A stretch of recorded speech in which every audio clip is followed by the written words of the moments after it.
India TV, आपकी आवाज। देखिए, ये एमसीडी यूनिफिकेशन बिल नहीं है, ये केजरीवाल फूबिया बिल है। तो भारत के इतिहास में ये लिखा जाएगा कि एक ऐसी पार्टी थी जो अपने आप को दुनिया की सबसे बड़ी पार्टी कहती है, एक ऐसे प्रधानमंत्री हैं जो 56 इंच के सीने वाले सबसे अपने आप को बहादुर प्रधानमंत्री कहते हैं, और बावजूद इसके वो प्रधानमंत्री जी नरेंद्र मोदी जी केजरीवाल से चुनाव से भाग रहे हैं। दिल्ली की एमसीडी कह रहे हैं अब हम देश नहीं चलाएंगे, एमसीडी चलाएंगे। कभी आपने सुना हो आज तक 75 वर्षों की आजादी में कि चुनाव आयोग तारीखों का ऐलान करने जा रहा है? 4 बजे की प्रेस कॉन्फ्रेंस बुला ली गई और उसके बाद अचानक वो आके कहते हैं कि हमें मोदी जी की चिट्ठी मिल गई है, अब हम चुनाव नहीं कराएंगे। ये क्या है?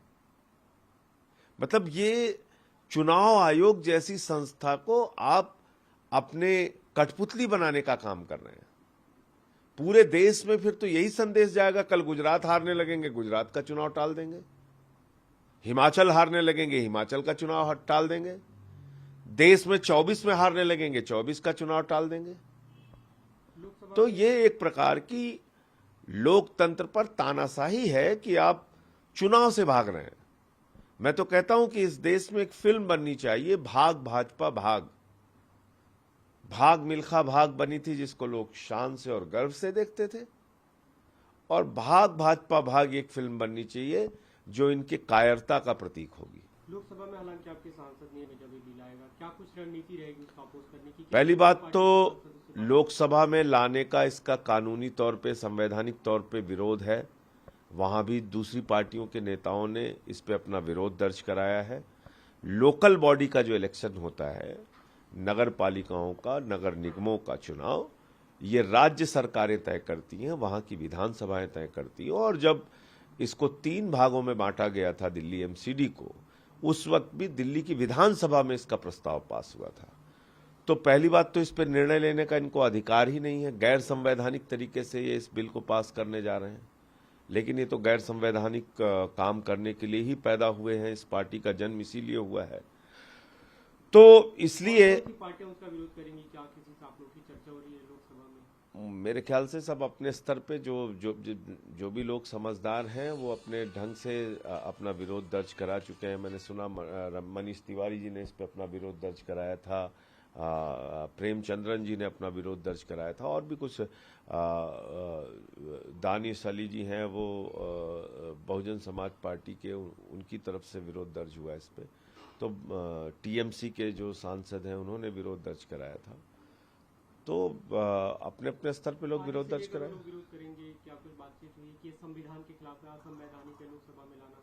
अब वो जो रखेंगे पक्ष, आप अपना वहां पे उसको देखिएगा, लेकिन मुझे लगता है कि वो भी इस बात को समझ रहे हैं कि जहां जहां बीजेपी चुनाव हारने लगेगी, इसी तरीके से चुनाव टालने का काम करेगी, जो गलत है। राज्यसभा के लिए विरोध करेंगे वहां आने पर। भाई चुनाव से क्यों भाग रहे हो? चुनाव कराओ ना। चुनाव से क्यों भाग रहे हो? क्यों डर लग रहा है तुम्हें केजरीवाल से? ये तो तरीका ठीक नहीं है। तुम्हारी जमानतें जब्त हो गई पंजाब में, चलो कोई बात नहीं, यहां कोशिश करो, आओ ना चुनाव लड़ो। यही लोग तो थे 2011 में, कहते थे हिम्मत है तो चुनाव लड़के दिखाओ, हिम्मत है तो चुनाव लड़के दिखाओ। देखिए इस देश की जनता ने कैसे पूरा चक्र पलट दिया। अब केजरीवाल जी कह रहे हैं हिम्मत है तो चुनाव लड़के दिखाओ, मोदी जी भाग रहे हैं। ये क्या है? एक दूसरा बड़ा मुद्दा है, पेट्रोल डीजल की कीमत में बढ़ोतरी हो रही है। दिल्ली की बात करें तो 100 रुपये से 1 रुपये के करीब पहुंच गया पेट्रोल की कीमत, और बीते 7-8 दिनों में करीब 5 रुपये की बढ़ोतरी की गई है। देखिए, महंगाई से भारतीय जनता पार्टी का गोपनीय रिश्ता है, और जब जब चुनाव आता है ये लोग कहते हैं थोड़ा दूर महंगाई दूर हो जाती है। जैसे ही चुनाव बीत जाता है कहते हैं थोड़ा करीब हम बढ़ाएंगे, तुमको बढ़ाएंगे। तो इसका खुलासा होना चाहिए, ये कौन सी महंगाई है जो चुनाव के समय में कम हो जाती है, चुनाव के बाद महंगी हो जाती है। तो इसलिए मैं समझता हूं कि ये इस देश की जनता को समझना चाहिए कि अगर बीजेपी में महंगाई से, बीजेपी के राज में महंगाई से छुटकारा पाना है तो उसका एकमात्र फॉर्मूला है चुनाव हराओ और महंगाई कम कराओ।